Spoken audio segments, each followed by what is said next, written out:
तो वहीं उत्तर प्रदेश सरकार में मंत्री दानिश आजाद अंसारी से जनतंत्र टीवी ने खास बातचीत की। उन्होंने यूपी उपचुनाव को लेकर बात की। साथ ही उन्होंने वक्फ बोर्ड अधिनियम पर कहा कि ये मुस्लिम समाज के हित में साबित होगा। ये गरीब और पिछड़े मुस्लिम समाज के हित में है। इस जमीन पर स्कूल, कॉलेजेस, हॉस्टल बनने चाहिए। वहीं उन्होंने कांग्रेस पर निशाना साधते हुए कहा कि कांग्रेस सरकार ने हमेशा मुस्लिम समुदाय को आहत किया है। सपा सरकार पीडीए की बात तो करती है, लेकिन सपा ने हमेशा दलित, पिछड़े मुस्लिमों को वोट बैंक के लिए इस्तेमाल किया। उन्होंने ममता बनर्जी को लेकर कहा कि बंगाल में लगातार महिलाओं के साथ अत्याचार बढ़ रहा है, जो चिंताजनक है। सभी पार्टियां आगामी चुनावों को लेकर तैयारियों में जुट चुकी हैं। चलिए बात कर लेते हैं। दानिश आजाद अंसारी हैं, उत्तर प्रदेश सरकार में मंत्री हैं। अगर हम उत्तर प्रदेश की बात करें तो कई सीटों पर उपचुनाव भी है और कई राज्यों में देखिए चुनाव होने वाला है। अखिलेश यादव, राहुल गांधी गठबंधन करने वाले हैं। क्या लग रहा है कि उपचुनावों में खास करके उत्तर प्रदेश में नतीजे कैसे रहेंगे? देखिए, जो उत्तर प्रदेश में 10 सीटों पे जो उपचुनाव है विधानसभा का, निश्चित तौर पर भारतीय जनता पार्टी पूरी मजबूती के साथ लड़ेगी और जीतेगी। वहीं समाजवादी पार्टी नौजवानों को, युवाओं को साधने में लगी है। एक अभियान चला रही है, पीडीए छात्र अभियान का।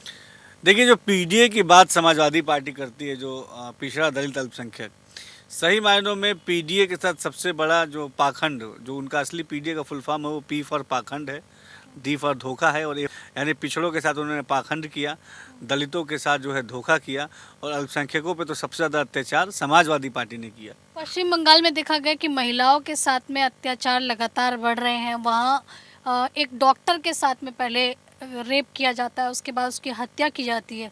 काफ़ी ज़्यादा आक्रोश डॉक्टर्स में भी अब देखने के लिए मिल रहा है, क्योंकि पश्चिम बंगाल में इस तरह की वारदात जो है लगातार थमने का नाम नहीं है।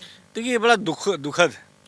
पश्चिम बंगाल में लगातार इस तरीके की हिंसक घटनाएं लगातार हो रही हैं और उसको रोकने के लिए वहाँ की सरकार कोई भी प्रभावी कदम नहीं उठा रही है। बहुत चिंताजनक है। वहाँ की सरकार को इस बात में गंभीर होना चाहिए, संवेदनशील होना चाहिए। जनता की सुरक्षा का वादा लेके कोई भी सरकार बनती है और जनता को सुरक्षित माहौल देना किसी भी सरकार का कर्तव्य है। लेकिन अपने इस कर्तव्यों में हमें लगता है कि पश्चिम बंगाल की सरकार पूरी तरीके से विफल साबित हुई है। जो वक्फ बोर्ड अधिनियम है, उसमें संशोधन को लेकर जो सरकार प्रयास कर रही है, कमेटी को भी सौंप दिया गया है इसको, आपको लग रहा है कि ये अधिनियम जो है, इसमें संशोधन ये मुस्लिमों के हित में रहेगा? क्योंकि बहुत सारे ऐसी संगठन हैं मुस्लिम जो कि विरोध कर रहे हैं, विपक्ष भी विरोध कर रहा है। देखिए, जो वक्फ अधिनियम संशोधन 2024 एक्ट जो हमारी सेंट्रल गवर्नमेंट ने पेश किया संसद में, निश्चित तौर पे ये मुस्लिम समाज के हितों की रक्षा के लिए बहुत ही सार्थक संशोधन साबित होगा। जो अमेंडमेंट्स हैं, निश्चित तौर पे आज के ज़रूरत के हिसाब से वो ज़रूरी है। वक्फ की संपत्ति ये मुस्लिम समाज के, गरीब मुस्लिम समाज के, पिछड़े मुस्लिम समाज के डेवलपमेंट के लिए इस्तेमाल होनी चाहिए। ये ज़रूरी है और हमारी सरकार का यही प्रयास है कि वक्फ के माध्यम से हम अल्पसंख्यक मुस्लिम समाज के हितों के लिए काम करें। वहाँ पे स्कूल, कॉलेज, हॉस्पिटल बने, जहाँ पे निःशुल्क रूप से स्वास्थ्य की व्यवस्था हो, निःशुल्क रूप से शिक्षा की व्यवस्था हो। हमारे जो पिछड़ा मुसलमान है, जो महिलाएं हैं, उनकी सहभागिता वक्फ में कमिटीज़ में बढ़नी चाहिए। साथ ही साथ वक्फ के प्रॉपर ऑडिटिंग होनी चाहिए, वहाँ पे डॉक्यूमेंटेशन प्रॉपर होना चाहिए।